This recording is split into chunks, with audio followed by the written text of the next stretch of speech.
Hello, everyone. Let's pick back up on Long Live the Pumpkin Queen, Chapter 13, shall we? I hope you're all having a beautiful day. Please like, share, subscribe, comment, and all that fun stuff for me down below. It really does help my channel grow. Thank you so much, and let's begin. Together, the three of us leave the house, a rag doll and the governor of Dreamtown, who might be my parents, Albert and Greta still wearing their long robes and silky dark blue pajamas, common attire in Dreamtown, in the sky as the same moody twilight hue as when I first arrived. The moon full and lazy and low. Does the sun ever rise here, I ask. My goodness, no, Albert replied, touching the gray studded stubble on his chin. The 5 o'clock shadow that I suppose is always there. It would be too difficult to fall asleep if the sun was up. This is the perfect quality of light for rest. I'm gonna have to stop you right there, buddy, because I work nights, so I don't literally go to bed until the sun comes up.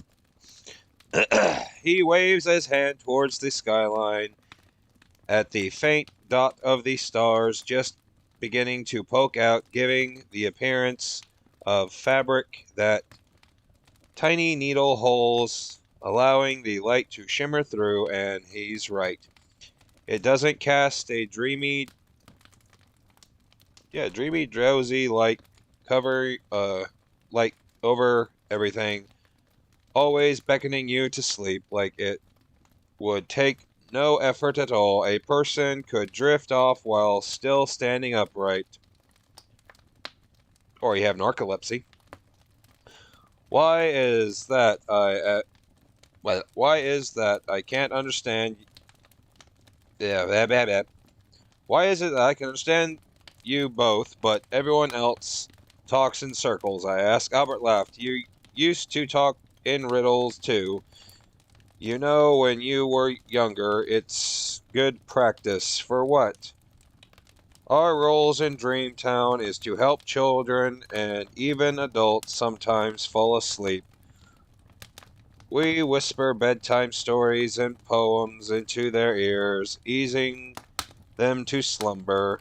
Albert looks over at me, cheeks rosy along the seam of his fabric skin, gray,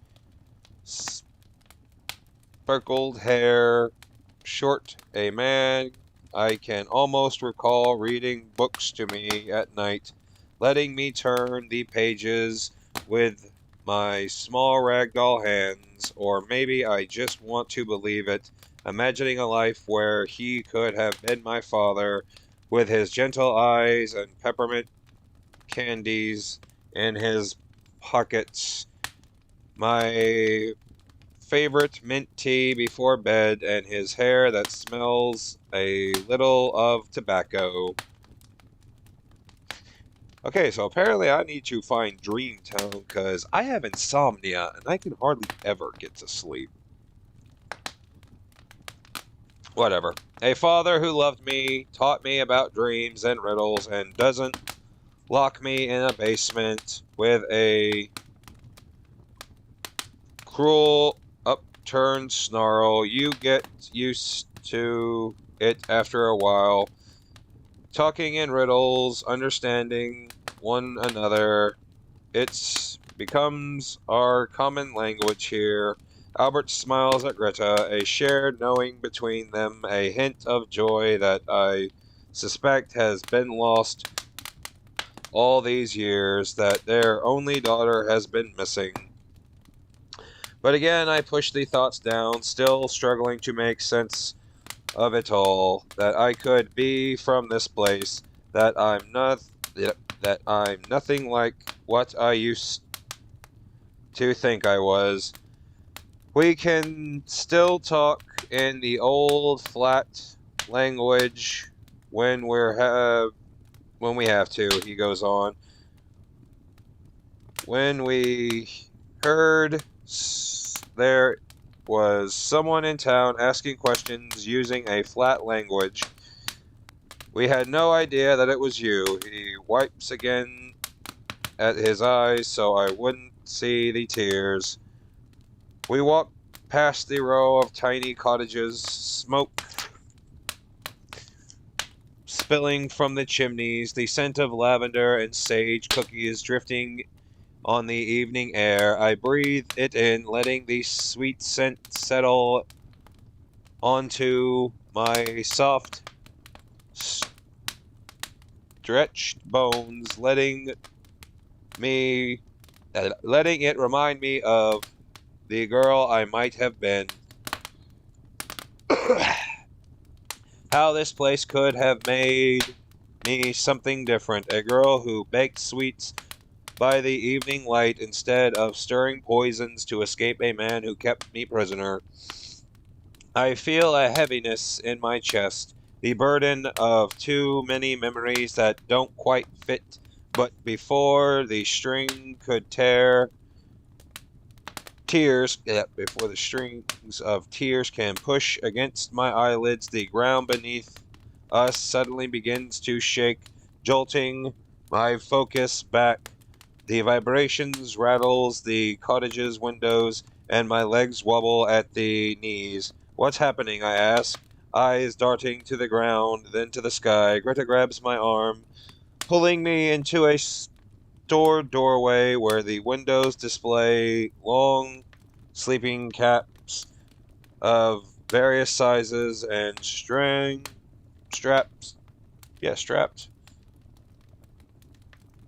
sparkled patterned caps for children with unicorns and multicolored rainbows woven into the fabric. Other in simple mute gray and delicate embroidered stars and moons like the one Greta and Albert wear. Where Greta and I are hurriedly into the doorway, Albert stays at the edge of the sidewalk, a hand slades his eyes as he gazes up at the cobblestone streets as if waiting for something. A second passes, the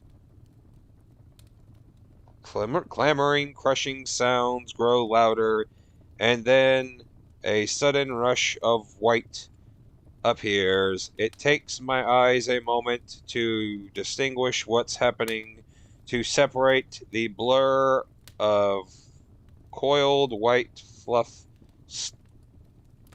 white wool fur coating the street. Sheep. I see 3 dozen at least, thundering up the street towards the town center, hooves pounding against the cobblestone, hot air gushing from their nostrils, dust whirling up from the streets, and I squint my eyes close against the grit, listening to the rumbling of their feet echoing along the building, the crushing of at least 100 sheep all pushing together until the last of the herd races past, and Greta releases my arm, letting out a breath, wiping at my eyes, and step back out onto the street. What's that movie about the murder sheep set in New Zealand? Because I just had huge flashbacks to that just now. Pretty sure that wasn't intended, but moving on. And run amok when they're in, they run amok when they're in Dreamtown, Albert remarks, scratching at the back of his head. A nuisance, really. Counting sheep only behave. If I can get the page to turn. I'm being very unprofessional right now. But my book is not wanting to cooperate. Only behave properly when they're in the human world. This herd is still in training. Tufts of white wool lie scattered across the streets, dirty hoof prints on cobblestone, and the air still as thick, musty smell like mothballs or a damp wool sweater left to dry on the clothesline. Up the streets from where they came runs a girl in a nightgown, long black braids bouncing over her shoulders, holding a shepherd's staff just like the guards at the front gates and in front of the lullaby library, except hers is meant to actually herd sheep.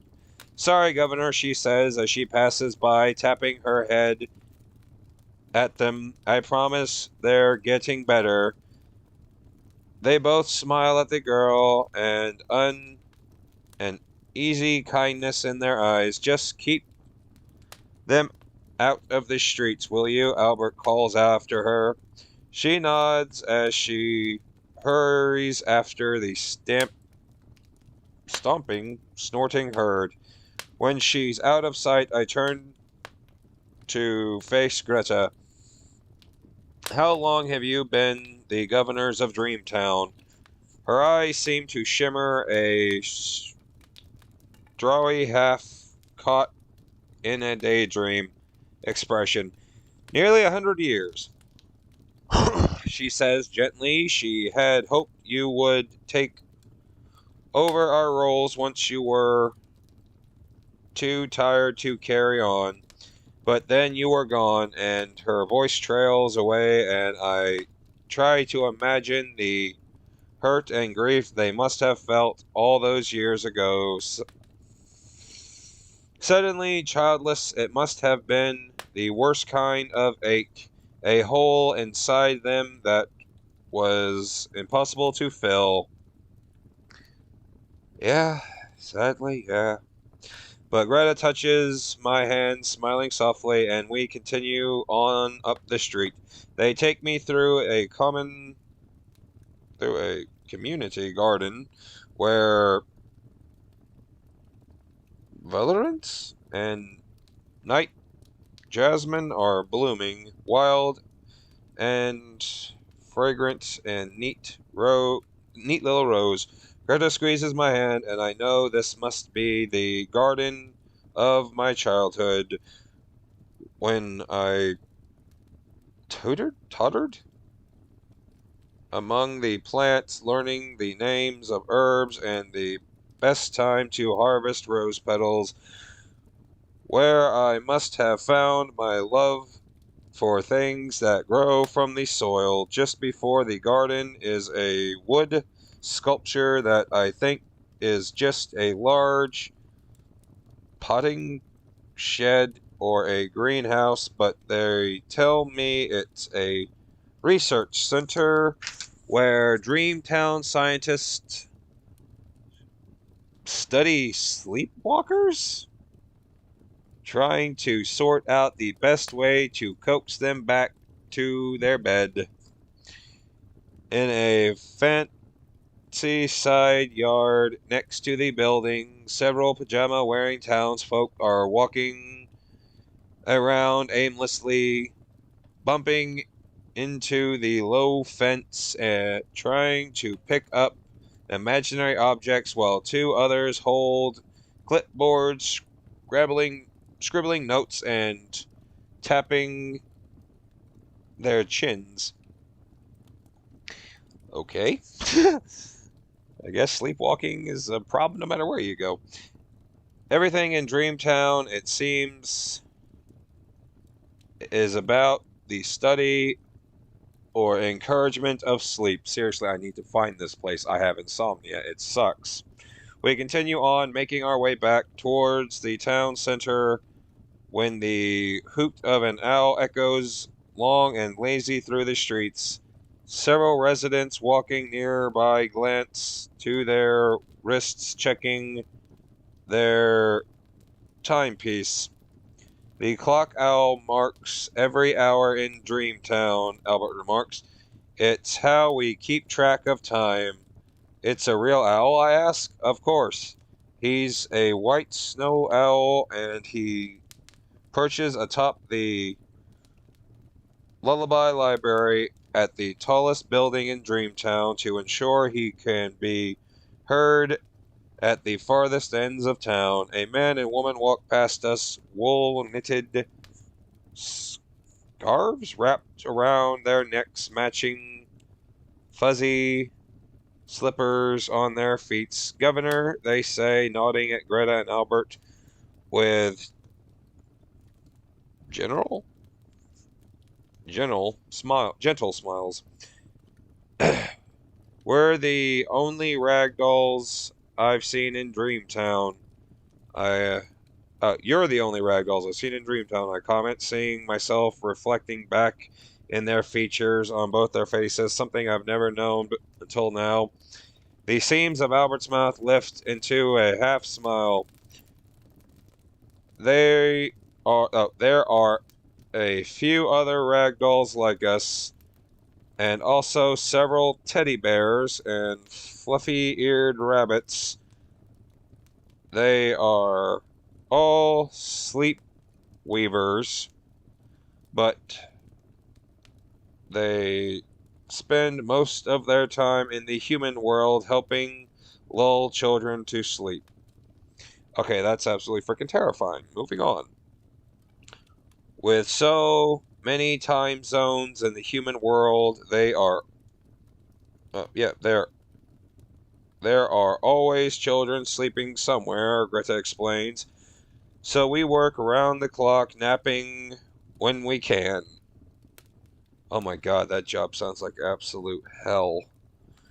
She looks at me again like she's looking for the girl I used to be, or the girl I might have been if I stayed in Dreamtown. Growing up within its walls, I would always know these things, she explains to me now. I might have even been in line to become the governor, but still, it's different for me to imagine any of it, to picture a life other than the one I've had, to imagine a life where I never would have met Jack. I clear my throat thinking of him asleep in our room, Zero nervously hovering beside him, keeping hidden out of sight while the Sandman moves through the town. I can't waste any more time. I need you to tell me about the Sandman, I say bluntly. What is he? How do I stop him? Greta's smile fades from her eyes, her glaze skipping to Albert. Then she nods and pats my hand. We'll show you. She and Albert lead me down a darkened street without candlelight. Shadows sunk into every corner of a stone building set at the edge of town. It's a rather plain structure, gray walls and gray roof without windows or a sign announcing its purpose. What is it? I ask. This is our dream sand factory, Albert says, peeking up at the two-story building. Greta keeps my hand in hers like she won't let me go. Not for anything. Dream sand, dream sand is made here, a property, property blend of stardust, moonbeams, and a pinch of yawns from the yawning tree that grows just outside of town beyond the peat bog. But you must be sure never to venture too close to the yawning trees without proper protection. Proper protective wear, so PPE. Albert interjects, lifting his stretched eyebrows. The pale blue pollen is very potent and can cause uncontrollable yawning. Just hearing him say the words yawning causes a sin of large yawns that escape my throat unburdened, and I think of all the sand I saw in Halloween Town, even the other holidays. How is dusted the sleeping bodies of everyone I find. It was made here in this factory in Dreamtown, and just like at the gates of the library, two guards are posted in front of the door, both looking a tad sleepy. One of them even rubs his eyes and leans against the long shepherd's staff at his side. You have to guard the factory, I ask, my mind churning back to the feeling of dream sand when it touched my skin, when the Sandman sent a whirling cloud of it into our bedroom. How it dusted everything, caught in my hair and under my fingernails. Greta nods. You have to protect it. We have to protect it. From who? My voice cracks, already knowing the answer. Greta and Albert exchange a quick look. The Sandman, Greta answered softly, keeping her voice low so no one on the streets nearby will hear. I swallow and my pulse begins to race. The pieces starting to link together. The front gate of the town had two guards out front, too. Yes, Greta said. Eyes are cold, seams along her neck tug impossibly tight. We only open the gate for a few hours every day so our farmers can harvest the lavender crops. We keep it closed the rest of the time and locked. If I had arrived through the grove of trees at any other time when the gate was closed, I might still be out there on the other side of the wall. You keep it closed because of the Sandman, I say, beginning to understand. You want to keep him out of town. We don't have any walls in Halloween Town to protect ourselves. We don't know we should be afraid of things that might slither through open doorways. The Sandman is in my town, I say, my voice like glass wanting to shatter. I need your help. Greta's mouth goes tight, breathing low, and she nods. Come, she says. It's time we take you to the library. Okay.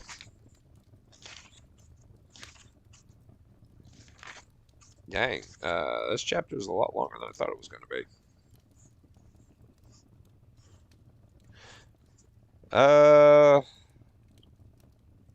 Yeah, I got time. The Lullaby Library casts a long moonlit shadow over the town square, pale and watery. At the wide double doors, we step past the two guards and are enveloped by the echoing expanse of the library, a massive space that stands 3 floors high with 4 windows, staircases in each corner, and a walkway rim the floor above us. Each wall is lined with bookshelves and dozens of couches and seateries are stretched through. The main floor of the entire library is lit purely by candlelight, giving it a shimmery loss in a labyrinth of books quality. So, typical library. Jack would have loved this library. I can imagine him mincing, meandering. That's the word, meandering. The rows of books, long, bony fingers touching the spines of each tome, eyes glimmering in fascination. I feel a peg at the thought, would that, wondering that if I can't find a way to wake him, he might never travel to another realm again. He'll never weave his fingers through mine and recite poetry from long lost books or kiss me in the dark corners of a library like this one.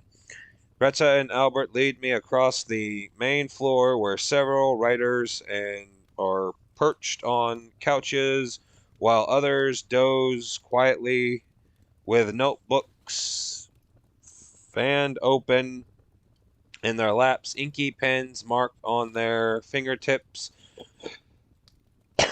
We reach the middle of the library, and I breathe in the heady scent of old paper. This is the heart of Dreamtown, Greta explains, her eyes skipping around the library. Our poets write hundreds of lullabies a year in this room, songs and stories and riddles to help children fall asleep.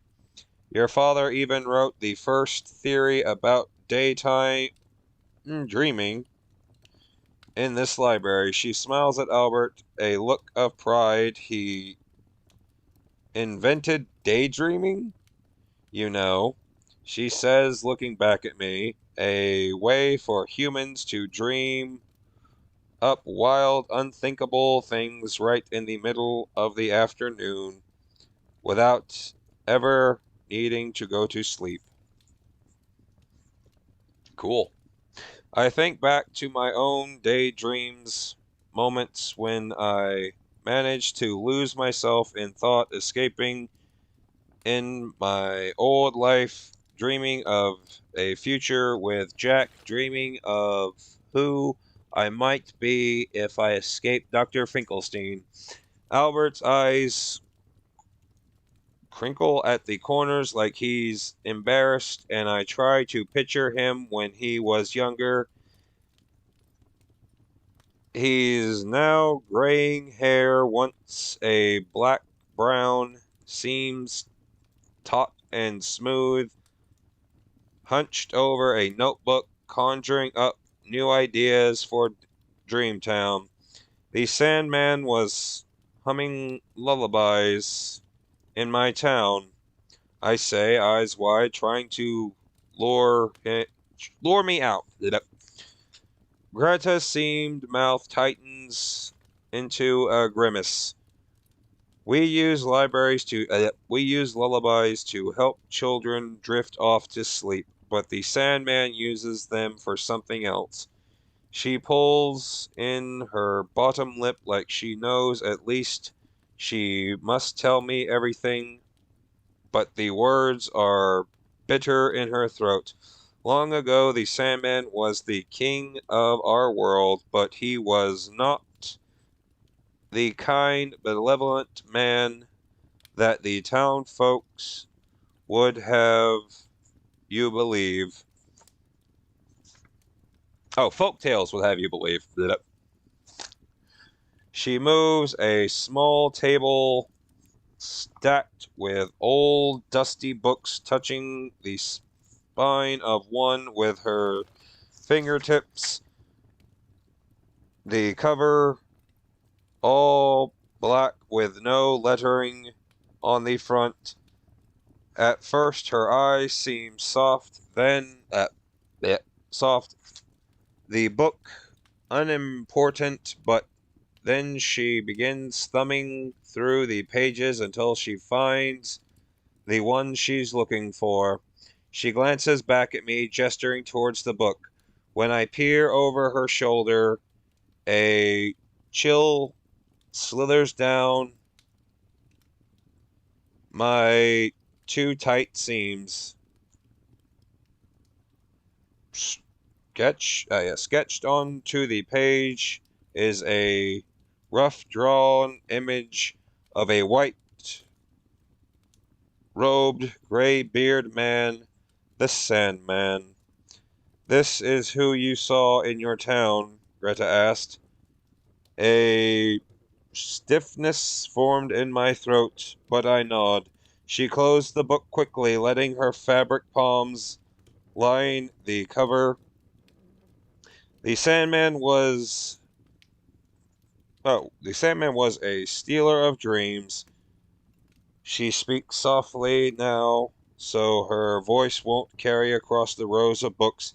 He would slip into the human world and put children to sleep so he could take their dreams. In the old times, children rarely had dreams because the Sandman stole them as soon as they drifted off to sleep.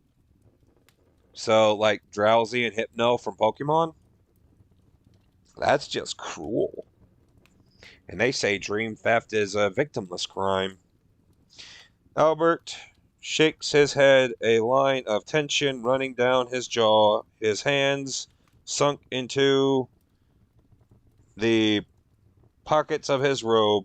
He was a cruel and greedy, and we had to increase production of dream sand just to keep up. He stole millions of dreams every night. Albert drew in a long breath as though the words are hard to say. We worked night and day, double shifts, and we barely slept. The poets were forced to write lullabies until their fingers bled, until their eyes turned swollen and red, and they could barely see by candlelight. It was a dark time in Dreamtown, Greta said, touching Albert's arm. A gentle, consoling gesture, her eyes soft and concerned. This lasted for centuries until a group of us began talking in secret. When the Sandman was away in the human world, we knew we had to stop him. Albert added, a grit in his voice. Someone stood up at the far side of the library, stretched their arms over their head, then walks slowly towards the door, footsteps echoing up the high walls of the library. Greta clears her throat, swallowing, then starts again. One night, while the Sandman was in the human world, stealing dreams, we began building the wall. We closed the Dream Sand Factory for the night. The writers stopped writing sonnets. The farmers came in from the field, and we all worked together to build a tall stone fortress that encased the entire town. She brushes away the strands of her long red hair and noticed a stray thread on her wrist, just like mine, a nervous habit we both share. And I wonder, has the loose thread grown more frayed over the years?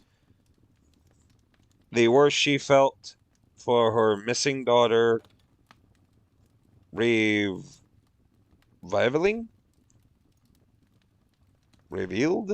in her unmeant seams. Before the Sandman returned, we closed the gate, locking him out of Dreamtown. I feel the leaves in my chest stir, imagining how frightened they must have been. We banished him into the woods outside of town, she continues, exhaling, and that's where he stayed for years. Someone a few tables away snorted loudly, mustering in his sleep before another writer with coarse gray white hair and mossy green cap elbowed him in the shoulder, and the snorting man jerked awake, wiping at his eyes. After the town decided no more kings and queens, and our people elected your mother and me to be the official governors of Dreamtown, Albert's eyes strayed up to the towering levels of books above us. The library so tall, so expansive, it makes me dizzy each time I tilt my head upwards. He's tried to break through the walls several times, hungry for dreams, but we've managed to keep him out all this time. Doomed to wander the forest beyond town, Albert clears his throat, swallows until the doorway into your world was opened, and it gave him a way out, or rather a way into somewhere else. Yeah, you kind of ducked up there, honey. I said ducked up. Get over yourself. I flinched, knowing that I was the one who opened the door, the guilt surfacing again. I remember when I first saw the Sandman slinking through the shadows, checking those he had already put to sleep, sweeping through every alley and dark corner of town. In Halloween Town, the Sandman is floating, I say, bringing my focus back. He drifted up to our bedroom window and blew sand into the room. Couldn't he simply float over the wall? That's a good question. Greta picks at the loose thread on her wrist again, fidgeting. He can only drift up so high, 20 feet at most, before he's too weighted down from all the sand in his pocket. Whatever, just move on. Just keep going. What about the farmers, I asked. Couldn't he put them to sleep and take their dreams when they're out in the field? We are residents of Dreamtown, Albert says, speaking softly. We sleep. Certainly, in fact, it's our favorite pastime, but dream sand doesn't work on us, so the Sandman can't put us to sleep or steal our dreams. A jolt runs through me, remembering back to when I tried to wake up Jack when the Sandman blew a cloud of sand through the window, coating the floor, my hair, and the hems of my dress, but I didn't fall asleep. I touched the sand and wiped it away, but felt no tug of slumber. I assumed I had been lucky, or that it just hadn't been enough to knock me unconscious.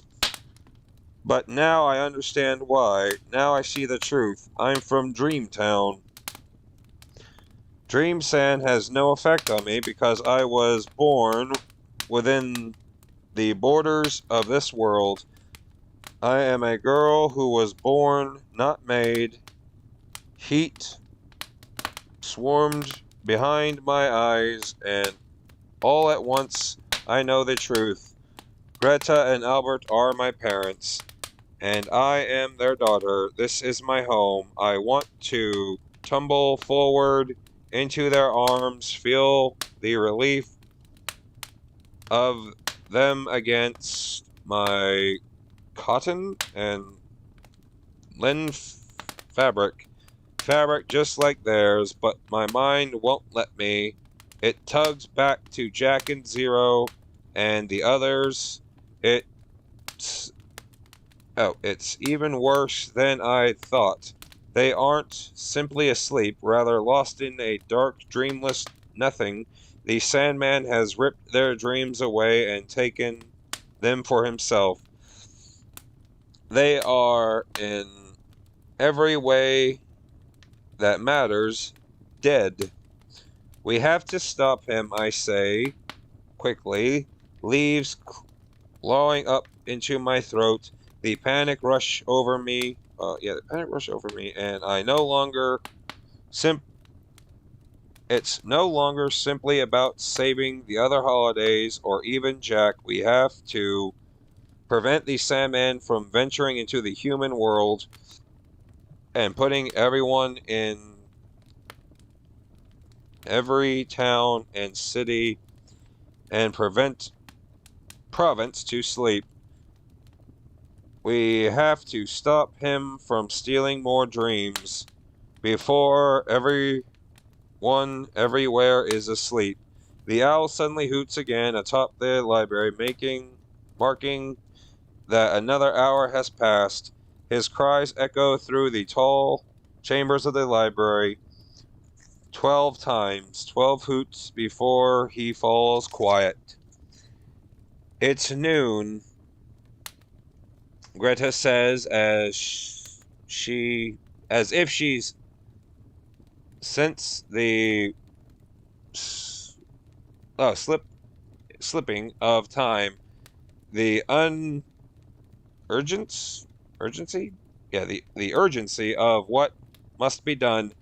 Please, I say, we need to go to Halloween Town. We need to bring the Sandman back here to Dreamtown, where he belongs. My mother lets out a deep breath. Mother, the word already feels easier in my mind, like it's been planted back where it belongs. Fits perfectly into place. My father's eyes lower. I'm sorry, Sally. My mother says at last, your father and I have already decided what needs to be done. What do you mean? The Sandman is in your world in Halloween Town. This is our chance to keep him from ever coming back here. I shake my head at her. How? Her eyes glimmer with unshed tears, but when she speaks, her voice is firm and true. We're going to destroy our grove of trees. We're going to ensure he can't ever come back to Dreamtown again. Okay, kind of going the nuclear option here, but hey, whatever works. Well, that is chapter 13. It was a little bit longer than I thought it was going to be, but still, that was pretty good. I do like the fact that it's confirmed that, yes, she is, in fact, from a completely different world.